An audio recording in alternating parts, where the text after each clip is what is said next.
Hello and welcome back to another episode of Into the 99, where we've got 99 cards, cause Commander's number one. I've got the boys with me, Sherman and Slothy. Sherman, how you doing today? I'm doing all right. It's nice and warm outside, finally, but we should be getting like a week of rain, which is also kind of nice to be truthful. How about you? I'm good. I'm gonna. I was just talking earlier. I'm in the process of probably gonna sell my house, but I live close to the river. It's gonna this house selling thing is gonna work itself out with the rain we're gonna get. Nice flood, insurance money. We're looking good. Don't listen to this episode if you're an insurance company, please. But yeah, no, it's other than that, no. I went yesterday was my day off, so I was just out like walking by the river, and it is very, very high. It's actually crazy how high up the river is right now. So, but it is nice out. It's nice to actually get out and about. Other than that, no, I just I built some more decks, as I like to do, as we all know. I found the it's one of the Nar sets. It was the Aftermath Nar set. It's just a cool card. Yeah, it's I was gonna say I've got it in the box beside me, but it's basically just a deck where I'm milling everyone and casting things from their graveyard. It's really fun so far from the testing of it and everything. I bought 3 copies of it because there's different versions I want to build. I'm a simple man. I know what I like. And Slothy, how are you doing? It is far too hot for me. It was about 30 degrees yesterday, and I was wearing those big cargo pants, thick shirt, thick boots. Was not having a good time. Just out sweating to death? Oh yeah. I think I drank about 7 liters of water, something like that. Gotta stay hydrated. Exactly. I personally like being cold more than being hot. I like to, because you can always warm up. Cooling down, very, very different story. Mm-hmm. Yeah, you can always add layers. You can only take so many layers off. Well, and it's just kind of nice, like think about it. If you're watching a movie, you want to like bundle up, have a nice blanket to like sit and relax. You don't want to be like, I need like 8 fans going to try and cool me down during the movie. No, you want to be nice and relaxed. It's the dream. I don't know about that because like my wife likes to like watch horror movies with me and just randomly poke me and scare me. So like if it's warm, I'm separated from her because I'm too warm for her. So she just pushes me away. So I don't know. I guess that is fair. Where is my button? I hate Discord's updates, but I'll figure that all out later. Where's my streamer mode? Okay. I'm so glad we don't have to worry about the technical side. That's all Daniel. We just show up and look pretty. Like, something's wrong. Okay, sure. Have fun. Hey, Slothy, how's it going? Did they just get rid of the streamer mode? Am I just learning this now? I don't know. I don't even know what software to use. I have my own software. So. Oh, okay. Well, now it's on. Now we're back to good. Where's my? All right. Now we're cooking. Yeah, we're cooking. I'm getting background noises, and I don't like background noises. The only background noise should be my voice. Today, Sherman wanted to chat a little bit about a topic that we kind of never stopped talking about a little bit.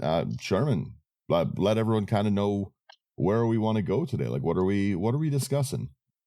We're discussing how to buy singles on one of our sponsor sites. I guess, yeah. If you want any of the cards that we talk about here, go over to houseofcards.ca, promo code IT99. That's going to get you a wonderful discount. They're just great spot. We're going to be doing a Marvel giveaway with them too for one of the collector box things. I think it's either the collector box or the pack, something cool. They've got something cool. So some collector packs or something interesting will be given away. I'll put stuff about that in our Instagram and all that stuff when we're back to it. But yeah, and if you want any other cool places to put the cards that you obviously crack, go over to nerdgear.ca. Again, promo code IT99 is going to get you a wonderful discount. Great place for sleeves, great place for your dry erase tokens, playmat sanctuaries, you name it, they likely have got it. They've got big cool dice too. We were just talking about rolling dice. And then like, share, subscribe, come over to Patreon. Sherman, back to what we were saying. Okay, so also one second. Sorry. The thing that everybody hates to talk about is like the social, like law construct, whatever you want to call it. And go ahead. Yeah, I wanted to say thank you everyone on Patreon too, by the way. I didn't say that part. All right. Now, please proceed. Now, I want to talk about lands, but not just lands. I want to talk about interacting with lands and different ways of interacting with lands. Because let's face it, whenever we talk about lands, everyone always thinks, once again, mass land denial, either destroying it or making it so you can't use it. Yes, we will cover that. We will talk about that a little. But there are other ways to deal with land or to play with land. Like, land is the most common thing you will see at a game. Let's face it. You're almost guaranteed anywhere between 30 to 40% of your opponent's decks having lands. Yes, we're going to have to try to tackle this topic from time to time, right? So, and everyone has their own different opinions and ideas of you can do, what you can't do with lands. But I do want to discuss what types of interactions you can kind of play around with and experience just to get your group used to, manipulating lands. Really quick, I want to say I think a little bit of the bracket system is working, but I think one of the worst things they did was putting the essentially the idea of don't target lands in it, like the mass land, like everyone kind of it's even codified as like an unwritten rule of like don't target everyone's land, right? And I think that's bad for the game overall. It like you said, and we'll talk about more, the amount of good lands that are coming out is immense, and leaving them alone is just not really an option. The idea that we just like it's no different than just having no interaction, which I do all the time, for like people's creatures and stuff like that. Like there's a lot of like we just get better and better cards each time, and lands matter decks like I know you've gone way more in depth in it, but I wanted to say before we get into it, I think that's been a bad thing for the bracket system. I think that losing lands is part of the game, unless they're my lands. What do you think, Slothy? I'm in the same boat as Dan. I think we're getting way too many powerful lands, and the previous notion of you shouldn't be targeting lands, you shouldn't be doing anything with that, is really just not feasible anymore, because lands win games. And if you're just expected to kind of let that happen because of a unwritten rule, you're not going to have a great time. Well, even to like again, I have not read through Sherman's notes. He may talk about this. One of my like things that I do more and more when I play like more competitively is I strip people of their important land colors. That is like the one kind of interaction I do put in, and I like to target. Like if I'm running something like a Beast Within, the only reason is to blow up people's like only green source in the opening hand that they have, so that they can't ramp out their 3-color or 4-color deck. Like there's so many people that are like, I got a Taiga, it's got a green pip in it, we're good to go. And I'm like, now you got a 3/3 beast, right? I love to blow up people's like lands of a specific color, because that ruins the game plan. Like that does shut off a lot of things. And yeah, that's mean. It's not like Mages of the Moon, you can't have any lands mean, but it's kind of the same, right? Like the basics of the game are played with lands, and just leaving them always alone is I think kind of just it's making the format. There's two things that I think should be. People should target lands more, and I've talked about it more than once. You should be allowed to tuck people's commander. Put that rule back in and watch how deck building changes. What again? Because I'm not penalized for building like an idiot all the time, right? Like you destroy my commander, that's fine. I'm running no interaction. I got way more ramp. I'm always out ramping the table because I let other people police things. But if suddenly my commander can go into the deck, that's a very, very different game plan, where I'm putting boots in the deck. Now I'm putting some instant, because I don't want to lose my commander, right? I think lands are the same thing. People are really, really greedy with the lands, and we're seeing like things like a crop rotation move to like a game changer thing all the time because of how good it is to fetch the lands, right? Like some of the best things in the format are like tutors. You're not allowed to, like, we don't want to run tutors, but then we just let every green deck run like 30 land tutors in like the common card slot of like, here's Cultivate, Farseek, like Explosive Edge, like all these things, right? Anyways, I'm done ranting. Sherman, please continue. Yeah. So basically, like everyone says here, like we need to touch on lands from time to time, just because just leaving it alone And like if you sit down and you play at a pod where like someone's playing landfall, how else are you going to punish them? Just wipe out their board? Well, they're going to rebuild faster than everyone else just because they have more resources. End of story, right? And like we allow things like Beast Within and Generous Gifts, things that like destroy target permanent, but we're not okay when someone uses like a Stone Rain to destroy like something. Mm-hmm. It's kind of like, you know, hypocritical in a sense. Yeah, it's right. Really quickly too. So- It's so funny that I can be like, here is my doubling season that I've spent 6 mana on, and everyone's like, that's fine, blow that up, get it off the board, get that trash out of here. And I'm like, my free land drop that costs me nothing to put down and is gonna give me 30 mana. Everyone's like, well, yeah, leave it alone. Come on, what are we talking about? That's fine. Yeah, let the boy cook. Yeah, and like, you know, like we also have access to like a lot of things that like, you know, can like stop the land destruction on our side.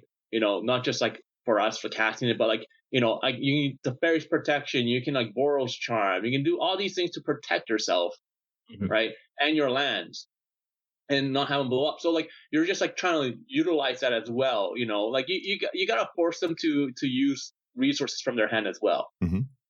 So kind of like baiting it out, right? Now, that being said, to anyone that plays like Earthbending, I have this in the notes. Anyone that plays Earthbending, don't mass land destruction if you're playing Earthbending, okay?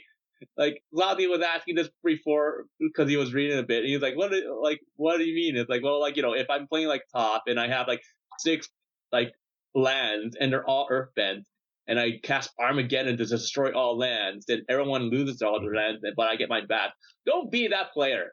Like you can, but just that's not a fun environment to play. You have a list over here too, and I saw Nature's Revolt on it, and I was like, that's my favorite argument to make, is that I'm not destroying lands. I'm destroying creatures.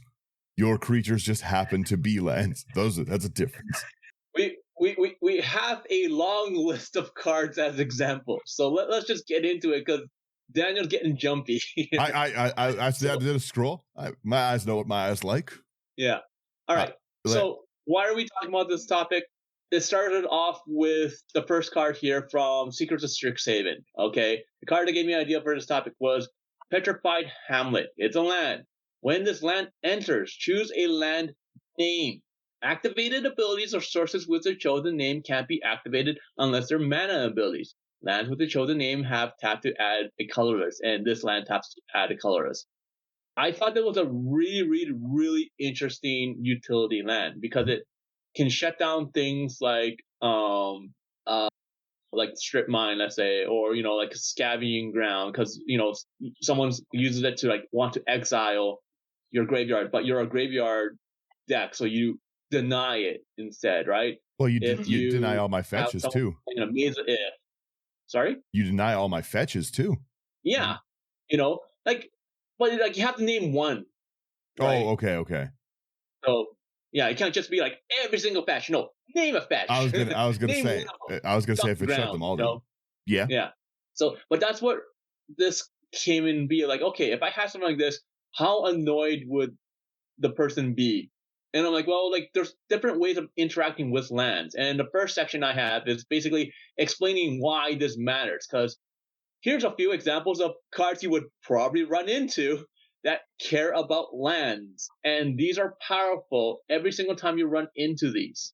So, and the more lands that they have out, the better that they are every single time.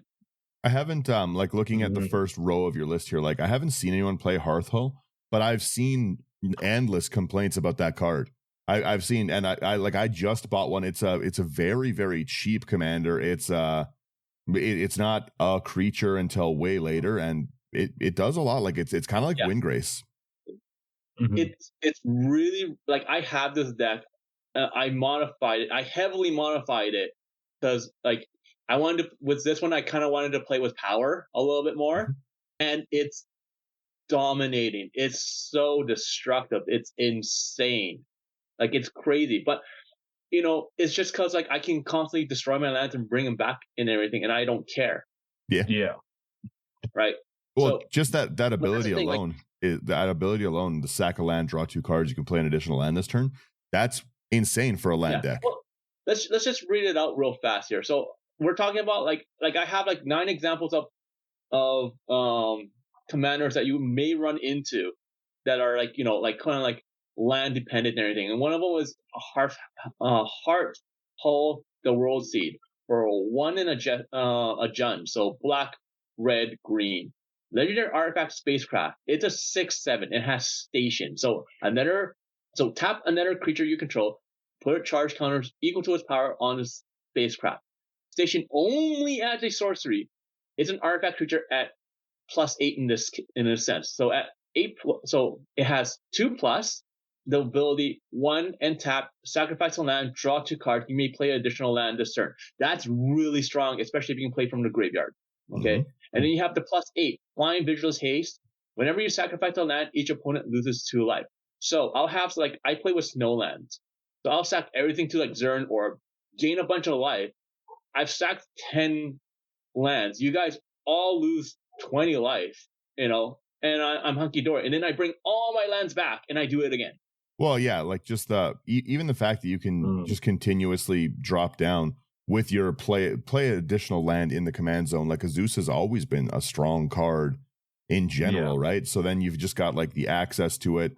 You've got lose life on it. Like Hearthhull is like a powerhouse like in the command zone. Like I said, I just haven't run into it because I think the people that I play with generally already have their land decks kind of flushed out, and it's but if you're like getting into Magic, this is a wonderful deck to have just like started with for like a landfall thing, right? Like it is like Windgrace on heroin. Yeah, and let's face it, landfall decks tend to be more beginner friendly because you're incentivized to play a resource that you need to have in order to play the game. Mm-hmm. Right. So the more lands you have, the more mana you have, the more you can do stuff. Well, technically speaking. And then again, we've got a draw engine in it. You have like a flying vigilance haste like that. A 6/7 in the air is hard to block and kill. That kills most dragons if you try block with them. Yeah, and this is just one card that I have as an example. Like we have other things so we have AC, Tyrant of the Gyre Straits. We have Morag, so we have multiple attack phases. You have Modrofa, where you can basically almost guarantee you never run out of, you never miss a land drop once it gets out. You hit a fetch land, you hit a Terramorphic, you get a land every turn. Yeah, and they don't even have to be legendaries. Like we all have seen people that have the Royal Element where they're just still in your stuff. Anytime you see a Scoot Swarm, it's a kill on sight. You have to kill a Scoot Swarm right away or counter it, because if you don't, it gets out of hand. Like, when was the last time you saw someone that didn't have 10 or 20, but 5,000 plus Scoot Swarms? I've never seen someone play Scoot Swarm and not have more Scoot Swarms. Like, they drop it down and they're like, sorry guys, I got no lands to play. No, those come out. Exactly. It's a bug. Right? So, it is a bug. Yeah. It's a bug. It's not a bug, it's a feature. I like that. Gitrog has been was. Yeah. That's one of the reasons why we want to. I was going to say. Go ahead. So sorry. We both love it. I was going to say Gitrog for a long time was a competitive commander because of how easy it is to get, again, that same play an additional land, and the fact that you get a draw engine and additional land is almost always a recipe for disaster because of how prominent it is. Yeah, and Gitrog used to be expensive. Now it's on the cheap because it's been reprinted a few times, right? Yeah. So. And then you have things like the Necro Bloom, where it's like Field of the Dead as your commander. So Avengers Zendikar and a Field of the Dead. Hail the Necro Bloom! I love the Necro Bloom. It's my favorite budget commander. Yeah, it's crazy, right? So we have all these cards that care about lands, and you're gonna see more and more and more as the sets go on, right? So we gotta figure out how can we interact with not just commanders, but the lands. So we're going to start off with the elephant in the room. Mass land denial. Okay. I have a bunch of cards here as an example. We have two choices. We can either just willy-nilly discuss mass land denial, or we can go through each of these cards and give an example why they're in here. Each one, I try to split it up so that each one kind of represents a different way of denying something. We'll kind of, like you said, we'll talk about them that way. But I wanted to say before we move on, You made a really good point there that when you only like when you leave lands alone, you're not punishing the players who are doing these landfall things, because my whole deck is to bring lands out. Killing my commander it doesn't matter. I have the lands to recast. All you're doing is packing your deck responsibly with removal, trying to like work around the social contract of like leaving it, and I'm not being punished for just putting more and more and more ramp in it. Like unless my commander gets like Darksteel mutationed or Kenrith transformation, like something like that, like then I'm not being punished. I'm able to just continuously like, okay, well, I'm playing Landfall Muldrotha. I've got 30 lands. Go ahead and kill it 5 times. I don't care what it costs. Yeah, no one cares. Yeah. So like, yeah, like you said, those, you can't like leave stuff like that alone. Mass land denial is what you wanted to get into, and you have a mean section of cards you've put out. Yeah. So let's go in order. Let's talk about each card then. Let's go through that way. Sure. Anyway. I guess I'll start off. Yeah. I'll go. First one we have here is going to be Aggressive Mining for 3 in a red. It's an enchantment. It says you can't play lands and sacrifice a land to draw 2 cards. Activate this ability only once each turn. Okay, so how is this mass land denial if if this spell is for you? Easy. If you give it away to someone. It's always a gift, yeah. Yeah. It's always a gift. You never keep this for yourself. Let's face it. This is always a gift. And whoever gets this is gonna hate you. Let's face it. I'd hate you. It's kind of like the why are you hitting yourself? It's the why don't you play a land? You miss a land drop? Why can't you play a land? Yeah. Back to basics is another one. Back to basics ruins just some of my decks entirely. But I haven't I don't like that it's like considered like a mass land denial card, because yes, there's some decks I should get hosed on. When I'm bringing a $4,000 mana base and no answers, I kind of deserve to sit there with islands or the things that don't untap. You know what I mean? Like a Magus of the Moon, the whatever those ones. Sometimes I deserve that. Speaking of islands, Boil is another one. It's 3 red. It's an instant. Destroy all islands.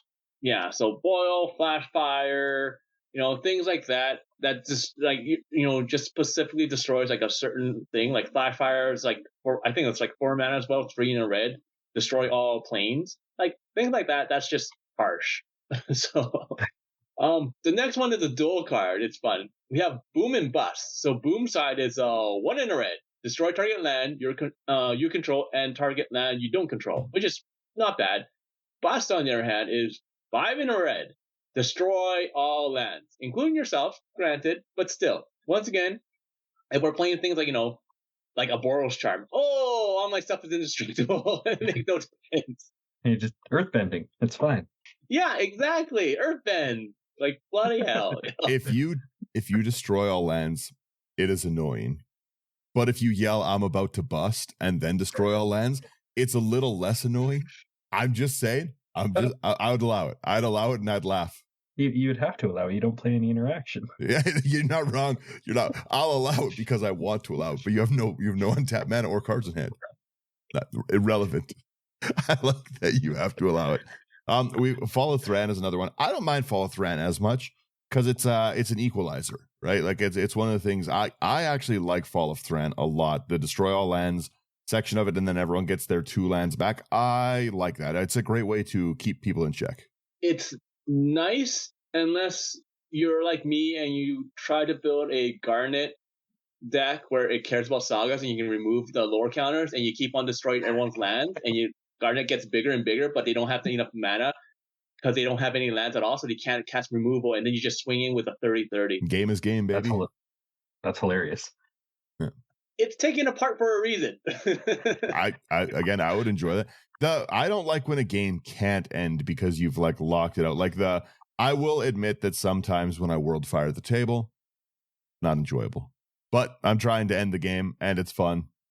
It's funny every time, but like it does kind of suck when you're like that's why I don't mind Teferi's protection and a like blow everything up, because one, if you get your Teferi's protection countered, hilarious. Then we all have no lands together.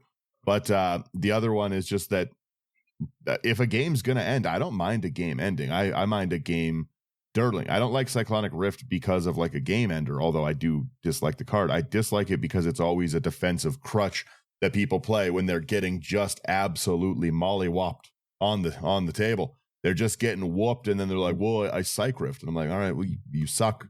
I don't want to sit here for 10 turns and do the same thing again. Take it out of your deck. Put some better stuff in there. If you're psych rifting and then you're like, all right, here's a crater hoof, I win. I'm like, all right, you got me. Great job. But it's never that. I never see it like that. I always see it as like a defensive, I'm behind, my deck's not doing great, and I just finally hit 7 lands and passed the turn with a little grin. Hate it. What you gonna do? Yeah, hate it. Harbinger of the Seas is another one, 1 double blue. It's a 2/2 Merfolk Wizard. Non-basic lands are islands, and kind of like Blood Moony type effects. Yeah, exactly. Kind of like Blood Moon, like your mass land denial yet not, because they can still tap for islands, but like you combine it with something like I have this in because I have above Boil. Yeah. So that's the only reason why I had this one instead of like Blood Moon, because everyone knows Blood Moon more. Yeah, that's another way of doing it. You know, it's kind of semi yes, kind of semi no. Another one that you might see if your group is a little bit, you know, kind of like that. Is Karn, the Great Creator. That's a Planeswalker. It's 4 mana. Comes in with 5 loyalty. We don't care about any of that. We just care about its ability, where it says activated abilities or artifacts your opponent's control can't be activated. So people are like, oh, why would you have this? Well, you always have people that play this with a Microsynth Lattice. Yes. Again, I find this card way more annoying than like a land wipe. Yeah, 100%. Like you're literally just locking the whole table out of playing. Mm-hmm. So and it's one-sided too, right? I can still do my stuff. You can't do your stuff. Yeah. I don't like that. I'm glad that we're in the order for me to get. Very one-sided. I'm glad we're in the order for me to get the next card. Like I said, it is. You make the argument. I'm not destroying lands. I'm destroying creatures. Your creatures just happen to be lands. That's not my fault. What, you awaken the woods for I'm not allowed to touch your 30 Land War Elves? Grow up. It's Nature's Revolt. Nature's Revolt is a great card for it. It's 3 double green. All lands are 2/2 creatures that are still lands. The other fun thing as well is that I say that, but I do use this as a deterrent to not get board wiped in a bunch of decks where I am landfalling and stuff, because I'm like, well, you're gonna blow you're gonna blow lands up.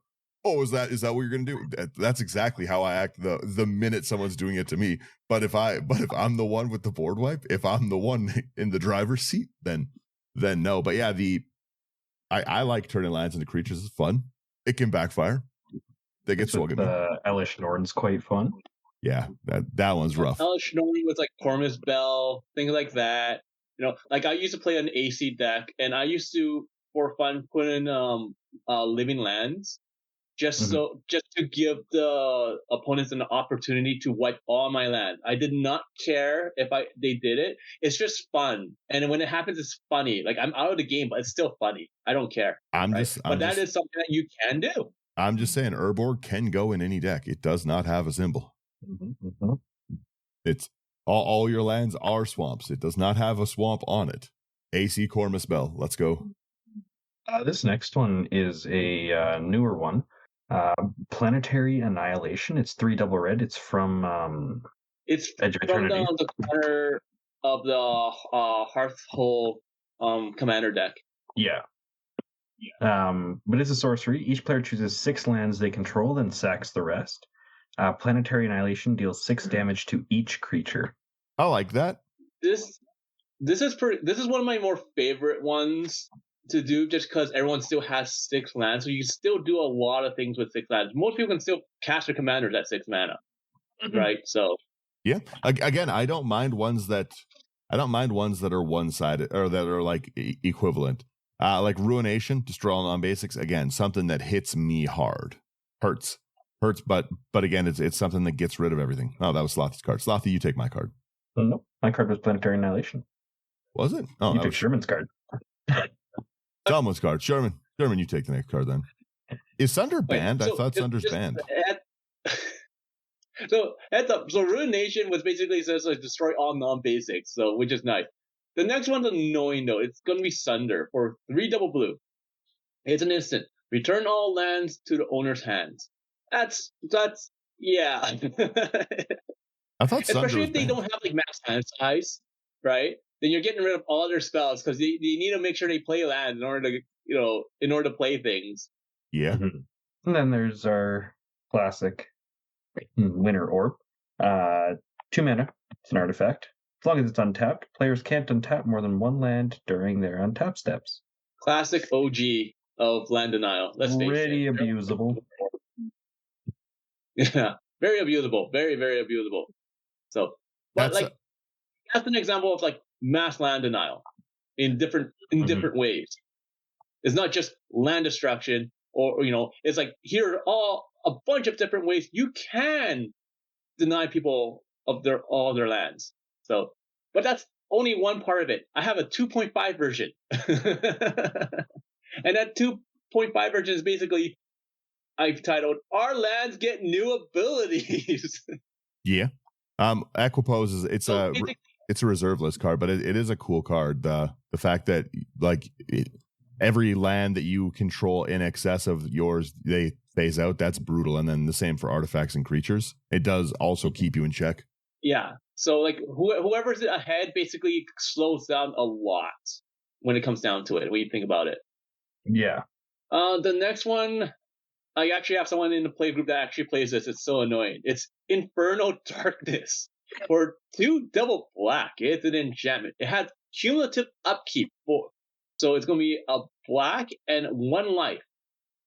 All mana producing lands produce black instead of their normal mana. So it's almost like, like a blood moon in a sense.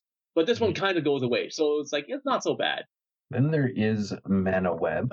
It's a 3 mana artifact. Whenever any land target opponent controls is tapped for mana, tap all lands they control that can produce any type of mana that land can produce. So if you're monocolor, you're kind of screwed. If you're 5-color, not so much, but at the same time you might be, because all your mana can't produce like the same color in a sense. Mm-hmm. If you drop down an Urborg or if you drop an Urborg or like a Yavi Maya, then yeah, the same thing, right? They're just everyone's wrecked. Yeah, 100%. It's so annoying. Oh, Mana Barbs. Daniel? Yeah, I was gonna say Mana Barbs is a great example too, because it's not really land denial, but you're kind of denying people land because they're taking land damage, right? Like it's 3 and a red. Whenever a player taps land for mana, Mana Barbs deals 1 damage to that player. I used to see Mana Barbs a lot, and I haven't really seen Mana Barbs pop up in decks in a while, and I miss Mana Barbs. I like that card. Yeah, Mana Barbs is a nice way to get the game to go fast, but it is a way to like, in a way, like kind of land denial, yet not, because you're causing damage, right? So people don't want to tap it because of that. So the next one is annoying, and I blame your brother for that, for his Bob Ross deck. It's Naked Singularity. It's a 5 mana artifact from Ice Age. Okay, cumulative upkeep, 3 mana, 3 colors mana. Man, a lot of cumulative upkeep this one. Okay, instead of their normal mana, plains produce red, islands produce green, swamps produce white, mountains produce blue, and forests produce black. This is an annoying card. Not just for the color changes, but the fact that you're trying to keep track of all the color changes. Yeah. I've never seen the next card, and it's hilarious. Your faces. Yeah, I can see both your faces as we're reading all of these. You're just like, oh, it's so gross. Oh, it's so gross. Like, it gets better. Please bear with me. It gets better. We have to get through this crap first before we can get to the fun stuff. Yeah, next up is Night Creep, which I don't think I've seen this one before. It's double black. It's an instant. Until end of turn, all creatures become black and all lands become swamps. You can't even understand how annoying that is. That's hilarious. Mm-hmm. Yeah, it's fantastic. It's so much fun. So actually, like, I was planning to use that in another with another card. Here, let me just bring it up because I finally found a copy of this. I apologize to everyone listening. Where is it? I can't remember the name. Spreading Plague. There's a card called Spreading Plague. It's a 4 and a black. It's an enchantment. Whenever a creature comes into play, destroy all other creatures that share a color with it. They can't be regenerated. So, I'm playing a mono black deck. I'm throwing this in just because I can destroy everything all at once, just because. The best way to look at this Night Creep card is like for 2 black mana and 35 cents, you can absolutely ruin one person's turn. You can just ruin one person in the game's turn because no matter what game you're going to be in, there's almost certainly no game you're going to be playing where you're going to have all 3 opponents playing mono black deck. So you're going to be able to wreck someone's game with this. It's just a great little fun thing to just be like, oh yeah, they're going to go off on their turn. Maybe it's like me. They've been popping off with threats and you just suddenly just decide to Night Creep them and stuff like that. I got 30 forests. Now I've got 30 swamps. Cast away, Daniel. It is quite fun. I will admit that. It is quite fun. We've got a Price of Glory as well, which is, again, a great card for my playstyle. It's 2 in red. Whenever a player taps land for mana during another player's turn, you destroy it. Yeah. You're denying your own lands. Yeah, it's a blue player's worst nightmare in a sense. So, another one we have here is going to be Sabo's Web for 2 mana. It's an artifact. When it comes into play, you draw a card. Fantastic. Lands with activated abilities that don't produce manas don't untap during the controller's untap step. So if you tap that Maze of Ith, it stays tapped forever until it just goes away. Hilarious. Does what's it called? What's the gate that Maze's End? Does that have a mana ability on it? It has a mana ability, but to win to win with like all the gates, that is not a mana ability. I don't think I've ever tapped it for land, so I don't know. I always tap it for it gates. taps for colors. Okay. All right. Yeah. All right. Then we're okay. War's Toll's annoying too. I love that card. Oh, sweet. War's Toll. 3 in a red. It's an enchantment. Whenever an opponent taps a land for mana, tap all lands that player controls. If a creature an opponent controls attacks, all creatures that opponent control attacks, if able. Yeah. Another one, just like, anything else, you're trying to, like, they can still do stuff on their turn, but basically they can't really do stuff on everyone else's turn. It's really, really strong for that. So, but it kind of includes you. But like I said, those 2 sections are basically mass land denial in a sense. Yeah. Now, once again, we had to touch that because we're talking about lands. We have to touch it a little bit. Now that's passed. Let's get to a little bit more fun stuff, okay? Next section is single target removal. There's different ways of doing single target removal. You can destroy it or you can do other things. But, like, we're going to go with destroy first, all right? So, I don't remember the order. I'll just start it off here. We have your classic OG Acidic Slime for 3 double green. Is a creature, is a ooze, is a 2/2, has Death Touch. When it enters the battlefield, destroy target artifact, enchantment, or land. You don't see Acidic Slime that much anymore, but it used to be really popular because it could destroy one of the 3. It's a nice ETB trigger too. It is nice, but for 5 mana, you can normally find something else. But back in the day, like 3 years ago or so, like this was like almost like a staple at that time. Yeah, a death touching removal with an ETB was cool. But yeah, like you said, like 5 mana just does push it a little. Yeah, it doesn't really cut it anymore. Yeah, this would be like a 4 or 3 mana drop now. Yeah. At 3 mana, you'd see this all the time. Oh yeah, 100%. 3 mana is like a no-brainer. But like 5 mana back in the day, this is like everyone back in the day was just like, wow, this is really strong. For 5 mana, this is worth it. Yeah. I do we want to go through all of these ones here, or just kind of through a few? Let's read what they do and stuff, right? We'll skip cost, but like you've got stuff like an active volcano, which can destroy a blue permanent or return islands. Returning lands is hilarious. Yeah, you have stuff like that. Like you have things where like Alpine Moon, it's like the land that we looked at the very beginning. Like it enters your name like non-basic land, and then basically it loses all abilities and it taps for mana of any color. This can be used on like different, like things like a Field of Ruin or a Ghost Quarter, even on like their own strip mine. Let's say if you're afraid of them destroying your lands, you can do that same thing. So Another thing I have here, like army ants, where you have creatures. So army ants is one of the things where I used to play, where in like astronaut uncaring, or the uncaring, where it says if you sacrifice like a permanent to activate a cost or something, you do it twice. So I could sack one land and destroy two of your lands, and I wouldn't care. The next one you have there is like one of my favorite arts in Magic, the Cleansing Wildfire. It's so nice. Cleansing Wildfire is interesting because it's one in a red, and I like it because it can be like a semi like ramp spell, especially like with the earthbending that you see a lot. You know, someone will earthbend something and they'll Cleansing Wildfire to destroy their own land, and then they search for a basic land to put it in the battlefield, and to get their everyone back from earthbending. Or you can use it on something that's indestructible. So like if I have like a Dark Steel Citadel out and it's like a land that's indestructible, I can target it, try to destroy it. It doesn't get destroyed, but I still search for a land. Yeah. Right? I play this card in a lot of decks.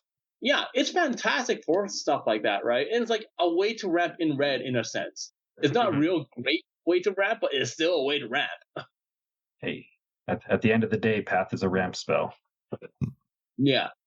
And then you have things that are like, happen every single thing. Like, and there's something else here. It's like Destructive Flow, you know, where like at the beginning of each player's upkeep, that player sacrifices a non-basic land. Once again, the more as time goes, the more we see utility lands becoming a bigger portion of the land base. Before, if you had like 30 lands, I know it's not 30 lands, okay? No one plays with 30 lands really, but let's just do this for simplicity of math. Back in the day, if you had like 30 lands, like 20 to 25 of those would be basics, and then you have some utility lands. Now, with like a lot of like people playing like multicolors or anything, you have like the tri-lands and all that stuff. You have all these different utilities. People might have like maybe like 6 basics in their whole deck. That means like every single turn they're destroying something and they're losing tempo. And Destructive Flow is really strong for that, and it forces someone to use this removal on that right away. Granted, you're the blight of the table, but they still have to waste removal and time to deal with you. Yeah. This next one here, I quite like, Dwarven Miner. 2 in red, you tap to destroy target non-basic land. I like that it's on something that you can redo. Yeah. Yeah, it's very repeatable, very targeted, right? So it's fun stuff, really fun for stuff like that. You know, I have other things like Liquid Metal Torque. Like this is a thing that we used to do in red for enchantment removal. Because if you're playing mono red, you don't have much enchantment removal, so you have things like Liquid Metal Torque, Liquid Metal Coating, where you make something an artifact. Once you make an artifact, you destroy it, right? You can't use the torque. You can't use the torque to do it, but the other one that you can turn lands into it, splintering people's lands. Yeah, Liquid Metal Coating. Yeah, splintering someone's lands is like one of the most fun things I ever do. Splinter should be in your list here too, where you remove an artifact from the game and all that share a name with it, you lose all your forests. Oh man, I love it. I have something similar to that later on. Okay, all right. So, but these are all examples of like single land removal, right? Once again, we're still destroying things. Yeah, fine. We don't care. Let's get into a little bit more stuff that's more fun. Next section, land type matters. We're changing the land. So we've already seen that before, like, you know, with Urborg and Yagamaya. You've seen that, like, in the list here earlier with things like Night Creep or anything. So these are things where, like, you know, you just change it to something else. And it's just, like, permanent. It's not, it is also this. It's just, it is this. Yeah. Right? So, like, in black, there's something called like Evil Presence. For a single block, it's an enchantment, it's an aura. You enchant land. Enchanted land is a swamp. Are you denying that person the land? Not really. Are you destroying it? No, they're still fine. Go ahead. I have to talk about this card because this card holds a special place in my heart as the card that is the angriest I've ever gotten playing Magic about a decade. This was way back. This was back when we used to play with like Brian all the time, not like podcast Brian, but like old Judge Brian, and the long ago. And my brother made a deck that was just specifically to wreck my lands. So it was like 4 of every one of these kind of cards. And I kept being like, stop doing it. It's not funny. And he's like, all right, I'm done. And then he hit the Evil Presence. And it's the angriest I've ever got. And again, this is not the person I am on these days. This is a young man's Daniel. This is a different, but I slapped his deck. Keep in mind, this is my little brother who's like a decade younger than me almost. So keep in mind, this is probably a 10-year-old. And I slapped his deck off the table as hard as I can, grabbed his card, just crushed the enchanted land as a swamp, and pretty much everyone in the playgroup signed that crush land. He still has it somewhere, and everyone just has he has a signed copy of everyone that was in that game except for me. Enchanted land is now swamp. It's the angriest I've ever gotten. But yeah, I slapped a child's deck off the tip. It was that is hilarious. Yeah, again, grown ass man by the grown ass man by the way. We used to have some fun. I've calmed down a lot. I've calmed down, but yeah, this card. Every time I see it, I go back to this evil day. But that's the thing. Like things like this, like you can target on like a tri-land, right? It's just like, oh, they did produce 3 colors. Now it only produces 1 color. You know. Oh man, that one got me. Like someone has like a City of Brass. Okay, City of Brass is an evil. It's a swamp now. So your mountain you're trying to play in the game is now a swamp. Oh. Yeah. Mm-hmm. But you have so many things, and like some of these things like don't have to be permanent; they can be temporary. So I have something here like such as Mystic Compass. Mm-hmm. Mystic Compass, it's a chaff card. No one cares. It's a draft chaff kind of deal. Like you'll see it in bulk bins, all that stuff. It's only 2 mana for an artifact. Tap 1 and tap it. Target land is a basic land type of your choice until end of turn. Does anyone really care? Not really. But in today's meta, in current meta, it actually makes a difference. You get rid of, like, someone has a Reliquary Tower, let's say, and like, oh, look at this. I have like 20 cards in hand. Oh, what you gonna do? Oh, it becomes it's a swamp now. Well, even what you gonna do? All the ramp spells that we talk about all the time, like those, as I mentioned earlier, cultivates, all those things. Those are all sorcery speed things. So in draw step, you just, okay, well, your forest is now an island for the turn. And now I can't cast my cultivate, you know what I mean? I can't harrow away my lands. Mm-hmm. Yeah. Needed that land drop. You're slowing them. Yeah, you're slowing them down, and like you're not being like super destructive. You're not like ruining the game for them.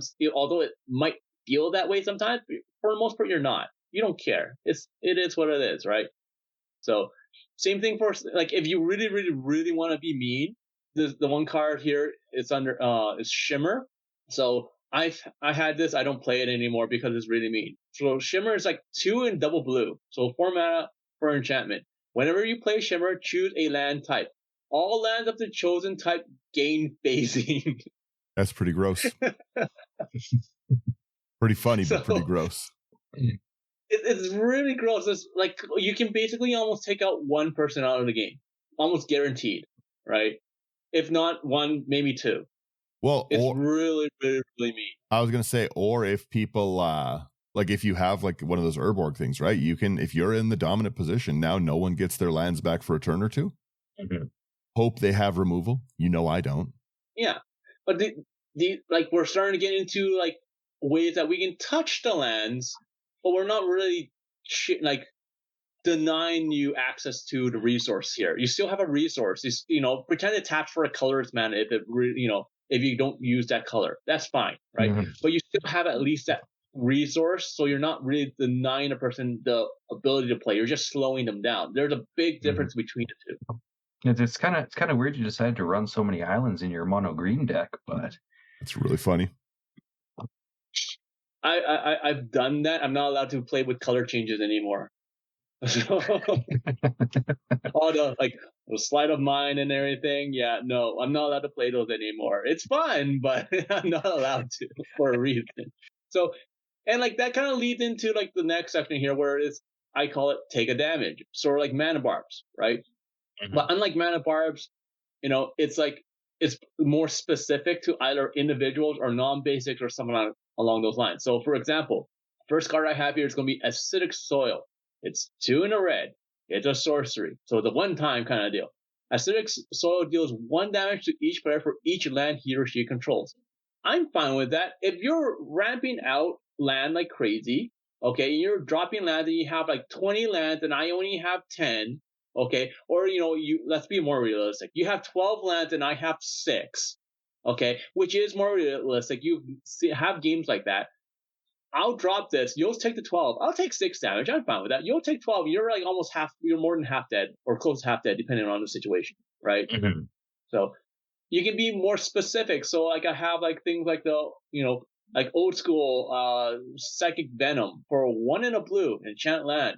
When enchanted land is tapped, psychic venom deals 2 damage to that land's controller. Okay, sure. I'll put it on your maze of it. All right, you can use your maze if all you want. I'm attacking you regardless. I don't care. Think of it like a afflict in a sense. Yeah. You're blocking it, but you're still taking the afflict 2 damage. I was looking at your like lava blister there. That's such an example of a card that's wildly good in like a 20 life format, right? Like, am I going to pay almost half my life to keep my Gaia's Cradle? But in like Commander, I'm like, I'll take 6 damage. Who cares? Yeah, but that's the thing. Early on in the game, no one cares. Late game, where you're down to like 10 life, 6 damage is a lot of damage. Well, the other thing too is that this is probably going to be, if you were to run this in EDH, it's going to be in a deck that's like full of the damage doubling, like City of Brass, like is it City on Fire? Yeah, City on Fire. That's the one. Yeah, yeah. Things like that make a difference. If you play with people that have like a lot of fetch lands and everything, or a lot of lands that go to graveyard, an old school card that's hard to find is Dingus Egg. For example, Dingus Egg is a 4-mana artifact. Each time a player puts a land into their graveyard from play, Dingus Egg deals 2 damage to that land. Hey, that fetch land that used to cost you 2, it doubles. Now it costs you 4 to go fetch something. Yeah, right? That's rough. So it's like if you're playing against some people that don't have things like that, okay, not a big deal. It's a dead card. Fine. I get it. It's like, it's like a gotcha card. I totally get it. Right? But we always play gotcha cards just because it's more fun. Okay? We're casual, even though we're talking about land destruction and everything, we're still kind of like a casual group that likes to play casual things. If I throw a Dingus Egg in my deck, chances are 70% of the time, 80% of the time, it's going to do nothing. It might do 2 damage to the occasional opponent who's using an Evolving Wilds or a Fabled Passage or something like that. But for those people that are popping out the landfall and just sacking their lands and everything, this is devastating. They take so much damage from it. It's really, really, really crazy. Yeah. That's your section here is hilarious. The next one? Which one? Yeah. Next one? Yeah. Okay. So that's with damage. The next section I have here is it's called a trading card game for a reason. What do I mean by this? We're stealing stuff. We're stealing lands. Okay. Technically still land removal, okay, because I'm taking something. All right. So blue is really common for this. We see this a lot with Agent of Treachery. Okay, 5 double blue. Creature, human, rogue, 2/3. Whenever Agent of Treachery enters the battlefield, gain control of target permanent. Not non-land permanent, is target permanent. Okay. Mm-hmm. There's a lot of cards that are like that, mostly in blue. Okay. You want other colors? I have it here. We have Conquer, 3 double red, enchanted land. You control enchanted land. 5 mana is expensive. Yes, 100%. But you're literally taking someone's land, and it's just a funny card. Just so you know, these are all the cards that were in that deck that I raged about. Annex, it's all of it. You're bringing me back. I looking back, I wasn't wrong. I slapped those cards off the table again. But these are fun things to do from time to time. They're not mean, but they're not fun. so mean. It hurt me. I still have trauma. If I was sitting here and I had all the Urza's land and you took my Urza Tower, I would be furious at you, but at the same time, the whole table would think it's funny. Again, these cards are annoying in Commander in a 4-off deck that's meant to do nothing but take my lands and wreck my lands. Oh. Yeah, but we're talking about Commander here. We don't care about that. we don't care about the old dark magics. No, we don't care about that. But that, take someone's like Thespian Stage, have them copy something, and they're like, oh, I'll take it. Like their Field of the Dead. Oh, I'll take that Field of the Dead. That's fine. You don't get zombies. I'll get zombies. I'm fine with that. Mm-hmm. I might make a deck just to steal There's lands. ways of doing that. You know? Yeah. Leshrac? There's an old school card here called Gauntlets of Chaos. It's a 5-mana artifact. For 5 mana, you sacrifice a Gauntlet of Chaos. Choose a target artifact, creature, or land opponent controls, and target permanent you control of the same type. Exchange control of these permanents. Destroy enchantments played on these permanents.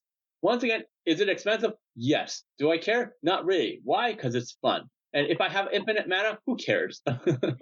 I was looking. It's not a legendary one, so I can't make a deck. But I was going to say maybe Herald of Leshrac could be in that list. The cumulative upkeep of gain control of a land you don't control.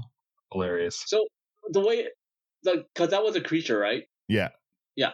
So what I would do for that is I would mutate it, and then I would make clones of it.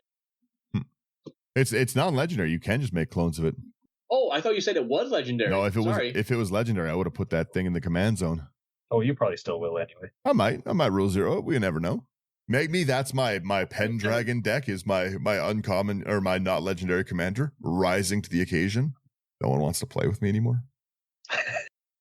But like you have those ways of doing stuff, okay? But the more fun nitty gritty stuff that you want to do is in this section. My last section here is called Others. Okay, so and it's like where like you can either be mean or you give a person a chance, or they make me think that you want to do it for yourself. So these ones we probably want to go like one by one, and there's an explanation of why of each one. So for example, first one's called Blight for 2 black, then enchantment. So when enchanted land is tapped, you destroy it. Why do I play this card? Why do I like it? I'm giving you an opportunity to have one shot. You have one use of that land.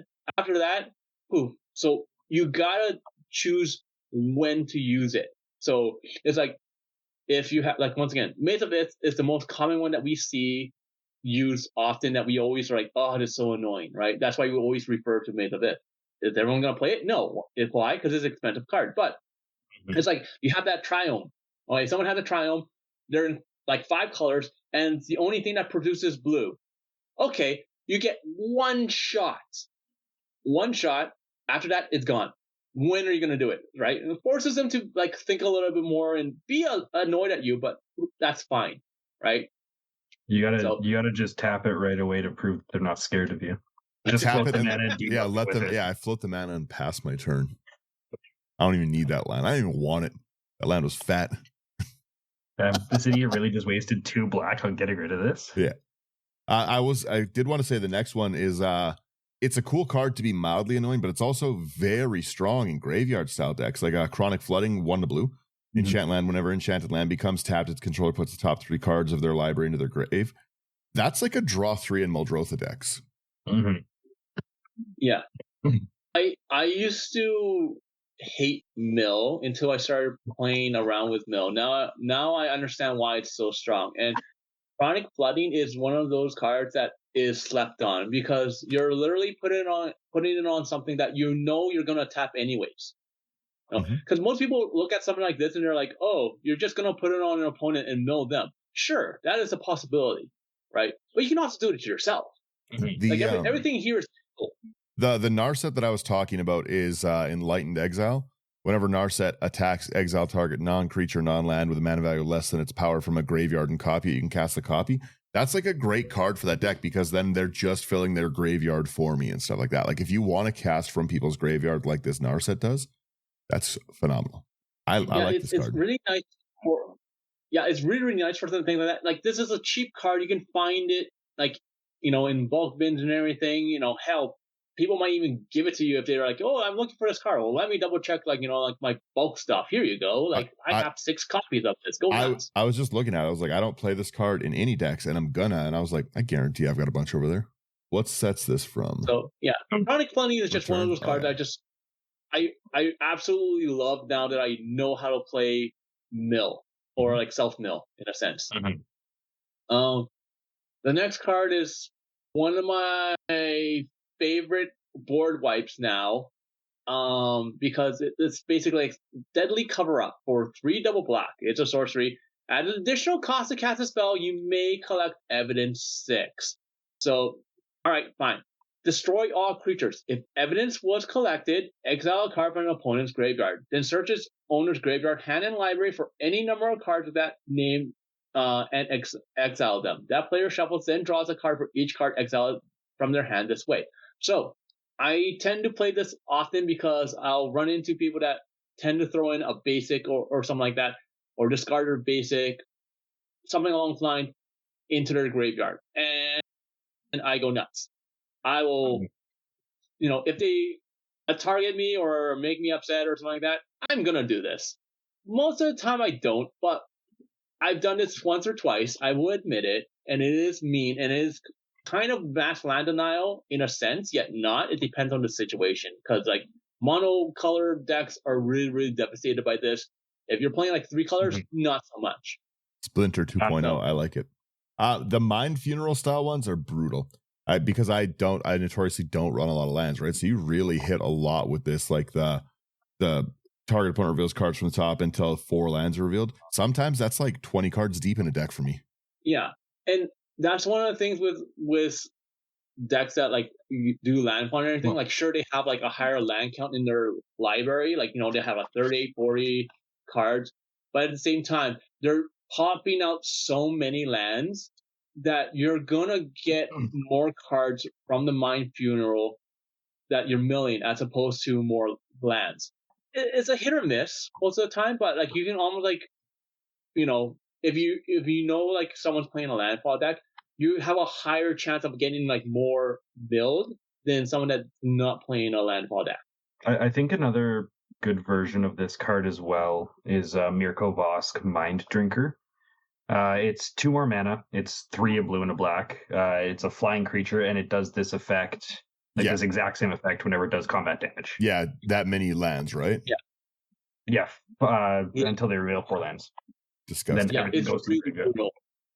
So, then there's like other things, like if you have so like something like a slicer, or what was the other red one? Axios? Yeah. There's one called Destructive Urges. This is really, really, really brutal. Okay. 1 double red, enchant creature. When enchanted creature successfully deals combat damage to a player, that player sacrifices a land. So, if you're playing something like a slicer, you don't care. You don't care. No. You're just going to throw this on, have it attack someone else. Hopefully they either block or they get through and you're destroying their lands, right? So stuff like this is really brutal. Just no one really plays around with it. I actually just put together an Alexios deck like 2 weeks ago. I might throw this in there. Yeah. It's something that the moment people see that, they're just like, it's game over. Like it's already mostly game over because you're pumping them up so big unless they have a removal.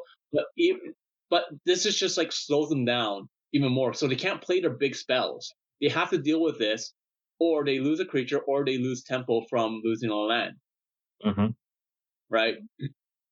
But yeah, so basically you have all these different ways of dealing with people that play with excess lands, either doing like mass land denial, which we don't like that much, fine. But there are other, like I said, there are other ways to abuse or deal with people that do play with a lot of land. Either like changing them up to something else, not just also, like Urborg or Yagamaya, but just saying like, okay, it is an island now. It is a mountain now. It is no longer this, right?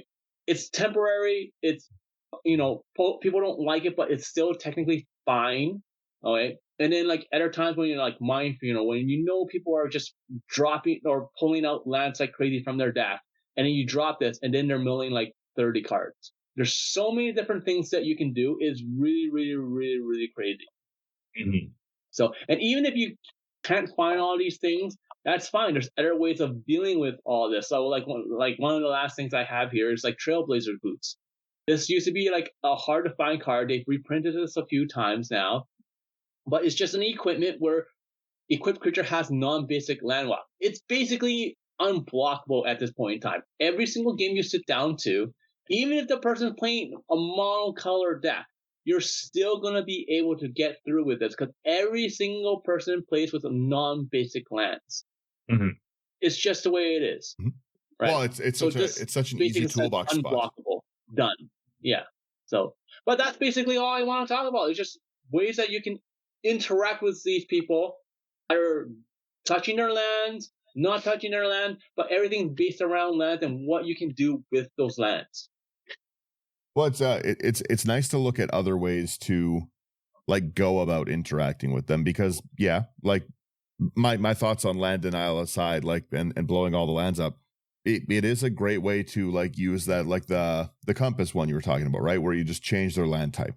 That can be a very effective way to deny people lands and everything like that. Or the same kind of thing if you want to. I know that Sherman's got your classic 2 blues. He's got his 2 blues up. I think he might have a counterspell. I just turn it into a forest. He can tap it for blue in response. I pass phases. I go through combat second main to cast. Now he doesn't have the counterspell mana, right?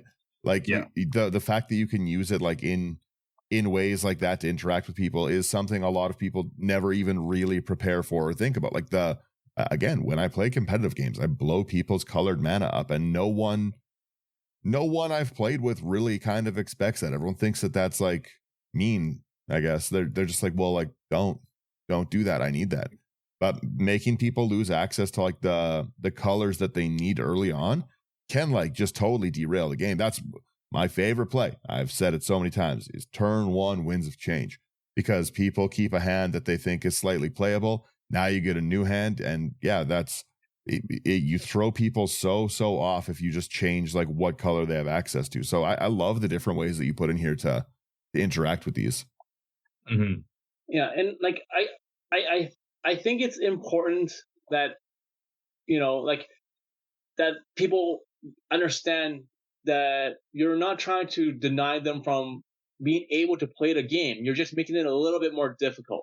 Okay, I'm not saying like, okay, you had 8 lands, I'm destroying all 8 of your lands, now you don't get to play the game at all. Okay, no, I'm saying like, okay, you have 8 lands. Of those 8 lands, 3 of them are really important. I'm gonna try to disrupt your plans by dealing with those 3 important lands. Okay, because the moment I do that, I'm making everything harder for you, and that's all I really care about. So it's like like once again with the Mystic Compass. Okay, let's say like Slothy had like the Urza lands. Okay, Tower, Mine, and Power Plant. Okay, on your upkeep, I am gonna change your tower to a island. Okay, in response, sure, you can tap it for 3 mana. Heck, you can tap all your Urza lands, okay, and get 7 mana total. Okay, I'm doing this during your upkeep. As Daniel says, all right, let's change the phases, okay? You go to your draw, okay, now to your main phase. All that mana's gone. I don't care. It's already done its job. I've denied you 7 mana, okay? I can do the same thing with like a Tri-Home, okay? During your upkeep, I would change it to a swamp, okay? You needed white, green, and red. Well, now you only have black. Oh, wait. I did this during upkeep. Now, during your main phase, you don't have access to any of those colors because I just denied you, right? What are you going to do? Or you can keep it and be like, okay, I have something that filters out my mana to some other color. Or I use it because I still need the 1 mana. Even if it's black, I'll pretend it's colorless. I don't care, right? You're just slowing the person down. We're not just saying like anytime you touch a land, it has to be destroyed. I'm just saying sometimes it doesn't have to be. You can change it up. You can steal it. You can make it so that you can use it at least one time. You can make it so that there's consequences to using those lands. Okay, you're still in the game, but you're like it's more difficult for you, and that's why I want to stress over this whole episode to people that you're just trying to make it a little bit more difficult, and that's part of the game. Mm-hmm. Anyways, thoughts. Like I said, I like the idea. I think that people should start interacting with lands more. I think it's like an important part of the game, and people don't put enough into it. Even even just in normal like one strip mine style effect per deck, just in a minimum use something in the land slot to just have something to deal with problem lands, because there's too many good lands right now. Yeah, like I tend to try to put in like a Ghost Quarter and a Field of Ruin in the majority of my decks now, just to deal with problematic lands. So, because before I could get away with not putting them at all, because like I don't have enough kind of deal, right? But now it's getting to the point where like you have to have some sort of land disruption or land removal or something, because the utility lands are just so strong. You have to do something about it. And then when you have facing someone that does like landfall or it's all about lands, you have to do something about it, or else they literally have a winning advantage over you every single time you sit down at a table. There has to be something that punishes them, and we got to come up with ways where it's not something where it's frowned upon. Yeah, too often it's a self-imposed punishment because we just refuse to interact with that part of it. Like if I have a play group that suddenly decides, like, again, if I'm building and the meta I'm playing with is like Brian plays enchantments. You gotta run enchantment removal if you're playing with Brian, or you're gonna get whooped. Like it's gonna be a bad time for you and stuff like that. If I just like was like, well, I don't want to destroy enchantments, so I'll just leave those alone, Brian's gonna win every game. The reason that I run like Parceline style effects in so many decks is because of how good Brian is at flooding the board with enchantments. Yeah. And any thoughts for you, Slothy? You have to do it. No, I am in the same boat. People need to deal with lands more, and kind of as the log line for this episode, that doesn't mean just Armageddoning everything. There's other ways to do it that are not going to get you ostracized from your play group. Yeah. I'm happy there. Are we wrap her up here? Okay. All right. Let me hit my button here. Thank you guys for getting through another one. What do you guys do for putting land, like dealing with lands? Do you destroy things? Do you think land destruction should be more prominent, or do you think that I'm a mean and bad person? If you like any of the cards we talked about, go over to houseofcards.ca, promo code IT99. It's going to get you a discount. They've got great stock, great shipping, and they're a great business. If you want cool places to put those cards, everything you want can be found over at nerdgear.ca. Promo code again, IT99. Like, share, subscribe. It does help us out. Destroy your opponent's lands. And if you want to directly interact with us, Patreon is going to be the best way to do so and stuff. It's the easiest way to be over on Discord, chat with us. And I appreciate everyone on Patreon. And they're really fun to build decks with. So, yeah. Thank you guys for listening, and have a good week. Bye-bye.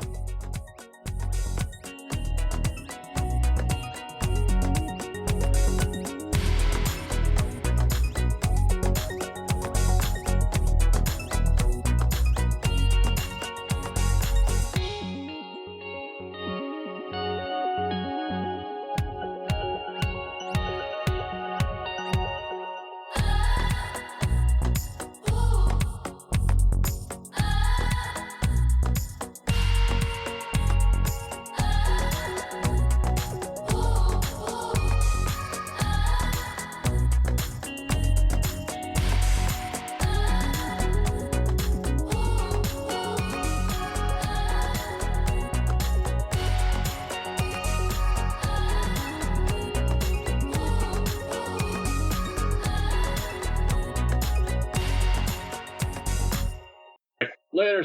Bye-bye. See ya.